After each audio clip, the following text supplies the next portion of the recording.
Olá! Hoje a gente vai fazer uma análise a fundo de um material, olha, fascinante.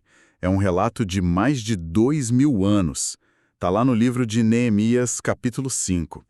E ele descreve uma crise social que estava prestes a explodir. E o mais incrível é que isso acontece bem no meio de um grande projeto de união nacional, que era a reconstrução dos muros de Jerusalém. Exato. As nossas fontes aqui são o próprio texto e uma série de comentários de bíblias de estudo que ajudam a gente a decifrar todo o contexto da época. E a nossa missão aqui é tentar entender o que acontece quando a maior ameaça a um projeto não vem de fora, mas de dentro, sabe?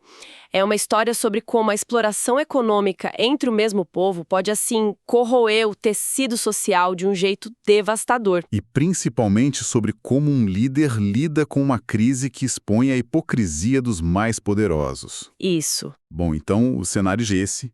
O povo de Judá está unido, trabalhando com muito fervor na reconstrução dos muros, um momento de um simbolismo gigante de retomada de identidade, só que, por trás dessa grande obra, as coisas estão se desintegrando. Um clamor começa a surgir, e não é por cansaço. O texto é muito cirúrgico, né? Ele descreve esse clamor em detalhes e nos apresenta, tipo, 3 níveis de desespero. O primeiro grupo é o da fome básica mesmo, famílias enormes que não tinham o que comer. A fala deles é direta: a gente precisa de trigo para comer e continuar vivo. É a sobrevivência no estado mais cru. E a gente percebe que é uma catástrofe em camadas, não é? Começa com não temos comida, mas o problema vai se aprofundando muito rápido. Exatamente. O segundo grupo já está numa fase pior. Eram pessoas que tinham algum patrimônio, sabe? Terras, vinhas, casas. E elas estão hipotecando tudo, abrindo mão do futuro, do legado da família, só para conseguir grãos para sobreviver. Ou seja, a crise já está consumindo não só o presente, mas o futuro deles também. E o que leva ao terceiro nível de desespero. A pressão externa. Havia um imposto que eles tinham que pagar ao Império Persa.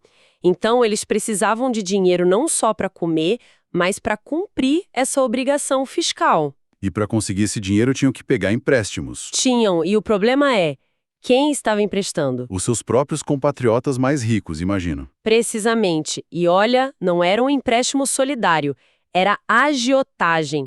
Os nobres e magistrados judeus cobrando juros altíssimos dos seus próprios irmãos num momento de vulnerabilidade extrema. E quando a dívida não podia ser paga. A consequência era a mais cruel de todas, a escravidão por dívida. E é aí que o texto nos dá uma citação que é um soco no estômago. O povo diz algo como: nós somos da mesma carne que os nossos compatriotas e os nossos filhos são tão bons como os deles. No entanto, a gente está sujeitando nossos filhos e filhas para serem escravos. Esse detalhe é brutal. A dor não é só econômica, é uma humilhação profunda. É a quebra total do pacto social. A lei mosaica, que era tipo a constituição daquela sociedade, proibia categoricamente a cobrança de juros entre os judeus. A lei existia exatamente para prevenir isso. Exato, para que a fraternidade do povo se sobrepusesse ao lucro em tempos de crise. O que os nobres estavam fazendo era ilegal, imoral e uma traição direta. Certo. Então, Neemias, o governador, ouve tudo isso. O texto diz que ele ficou muito irritado. A raiva num líder pode ser uma ferramenta poderosa, mas também muito perigosa. Como ele consegue canalizar essa fúria numa estratégia produtiva em vez de, sei lá, explodir com tudo? Essa é a marca de um líder excepcional. A primeira reação dele não é um discurso inflamado, é o silêncio. O texto diz que ele considerou consigo mesmo no seu coração. Ele pensa bem a respeito. Ele não reage, ele processa. Isso. Ele se afasta do calor do momento para traçar um plano de ação frio calculado. E por que começar com uma confrontação privada? Qual seria o risco de levar o problema público na mesma hora? Ele estava tentando proteger a reputação dos nobres ou... É uma pergunta excelente. Provavelmente um pouco dos dois. Ao confrontá-los em particular primeiro, ele dá a eles uma chance de se corrigirem sem humilhação pública. É a abordagem mais honrosa. Ele vai direto ao ponto. Vai direto na fonte, diz na cara deles: vocês estão explorando os seus irmãos. Ele nomeia o crime. E isso também serve para testar a reação deles. Se eles se arrependessem ali, a crise poderia ser resolvida discretamente. Mas, pelo visto, não foi o que aconteceu. A conversa a portas fechadas não adiantou. Não adiantou. E é aí que Neemias mostra que sua paciência tem limite e que seu plano tinha mais etapas. Como a abordagem privada falhou, ele escala a situação de forma dramática. Ele convoca uma grande assembleia contra eles.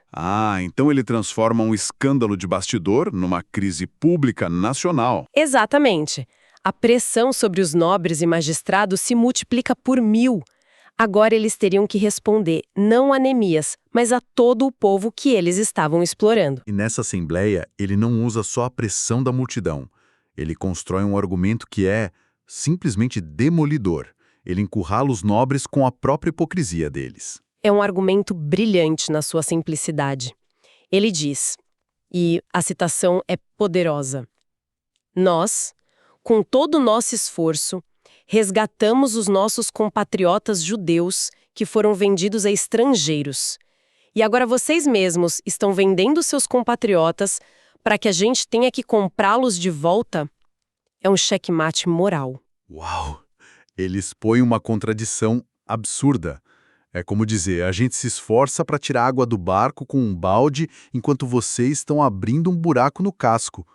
O que eles poderiam responder a isso? Nada. O texto é enfático. Então eles se calaram e não acharam que responder. Neemias destrói a narrativa que eles tinham sobre si mesmos, sabe? Eles se viam como patriotas piedosos. E Neemias mostra que, na prática, dentro de casa, eles eram os próprios traficantes de escravos. E com a elite silenciada e moralmente desarmada, ele não propõe um acordo, ele dá uma ordem. Exato. A partir dessa posição de força, ele dita os termos da rendição. A ordem é clara e imediata. Restituam-lhes hoje mesmo as suas terras, as suas vinhas, os seus olivais e as suas casas, e também a porcentagem do dinheiro, do trigo, do vinho e do azeite que vocês cobraram como juros. É uma anulação completa e retroativa de toda a exploração. Devolvam tudo, agora, sem negociação. É impressionante a autoridade que ele projeta nesse momento. Mas como ele garante que essa promessa, feita sob pressão, seria cumprida? Ele sabe que palavras não bastam, né? Ele precisa de um ato que cele o compromisso de forma inesquecível. Então, ele orquestra uma cena de um poder simbólico tremendo. O que ele faz? Primeiro, ele chama os sacerdotes, a autoridade religiosa máxima, e faz os nobres jurarem solenemente que cumpririam o acordo. Isso já é bastante sério, mas ele ainda vai além, não é? Sim, ele adiciona um elemento de puro teatro político. Depois do juramento, Neemias sacode o próprio manto como se estivesse esvaziando os bolsos e proclama uma maldição. Assim Deus sacuda de sua casa e de seus bens todo homem que não cumprir esta promessa. Assim seja ele sacudido e despojado. Uau! Isso é mais do que um contrato, é uma performance. Ele não está só fazendo eles jurarem, ele está criando um momento viral, inesquecível, para garantir que ninguém sequer pense em voltar atrás. E funciona perfeitamente. A resposta da multidão é unânime. E toda a congregação disse amém e louvou o Senhor. A crise que ameaçava implodir o projeto dos muros foi desarmada. Ele teve a coragem de parar a obra externa para consertar a estrutura interna. Exato. Ele entendeu que os muros de pedra de nada valeriam se a fundação social da comunidade estivesse ruindo pela injustiça. Certo, ele vence essa batalha pública gigantesca. Mas isso levanta uma questão crucial. De onde vem essa autoridade moral toda? Não pode ser só do cargo de governador. Como ele consegue exigir um padrão tão alto dos outros sem ser chamado de hipócrita? Essa é a chave de todo o capítulo. O texto muda de foco e nos dá a resposta. Nos versículos seguintes, Neemias abre seus próprios livros, por assim dizer. Ele faz um relato em primeira pessoa da sua conduta nos 12 anos em que foi governador. E o que ele revela é a fonte do seu poder. E o que ele conta? Primeiro, algo chocante para a época. Durante todo o seu mandato, ele afirma que nem ele, nem sua equipe, comeram o pão do governador. O pão do governador. Era o salário oficial dele, uma taxa que ele tinha direito por lei, cobrada do povo para o seu sustento. Ele abriu mão do próprio salário. Ele está voluntariamente se empobrecendo para não ser um fardo para um povo que já sofria. E ele faz questão de se comparar com os que vieram antes, certo? Sim, ele traça um contraste direto. Diz que os governadores anteriores oprimiram o povo, tirando deles não só o pão e o vinho, mas uma taxa extra de 40 moedas de prata. Ele está dizendo, o modelo antes de mim era extrativista, o meu é de serviço. Exato. E a motivação que ele dá para isso é fundamental. Ele não diz que fez para ser popular. Ele diz que agiu assim por causa do temor de Deus. A bússola dele não era a opinião pública, era um código moral interno. E não para por aí. Ele não só abre mão do que era seu por direito, como também gasta do próprio bolso. Os números são impressionantes.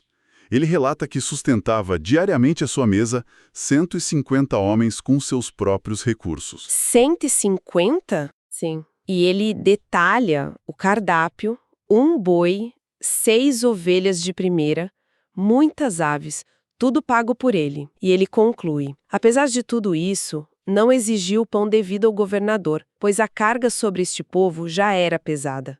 Então é isso, agora tudo faz sentido. A autoridade moral de Neemias não foi concedida pelo título dele. Foi conquistada. Foi conquistada através de sua própria demonstração de resultados. Ele podia exigir sacrifício da elite porque seus próprios livros mostravam prejuízo pessoal enorme e voluntário pelo bem público. Perfeito. Ele personificava a justiça que exigia. Quando ele confrontou os nobres, a sua vida era a maior evidência do seu discurso. Ninguém podia apontar o dedo e dizer, mas você também se beneficia do sistema. A integridade dele não era um discurso. Era uma prática diária e custosa. Isso deu às suas palavras um peso que nenhum cargo oficial poderia conferir. Então, resumindo, a gente tem uma história que mostra que a injustiça interna pode ser uma ameaça muito mais corrosiva do que qualquer inimigo externo. Sem justiça social, qualquer projeto de unidade está condenado a ruir. E mostra também o que define uma liderança transformadora.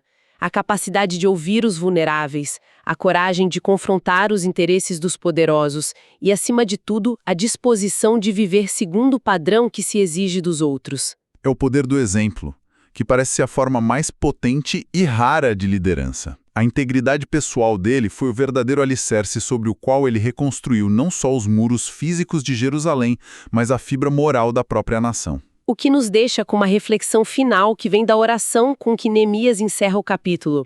Ele pede, lembra-te de mim para bem, ó meu Deus, por tudo que fiz por este povo. Os comentaristas dizem que isso não é um pedido de recompensa. Não, é quase uma declaração de propósito, um apelo para que seus motivos íntegros sejam o seu legado.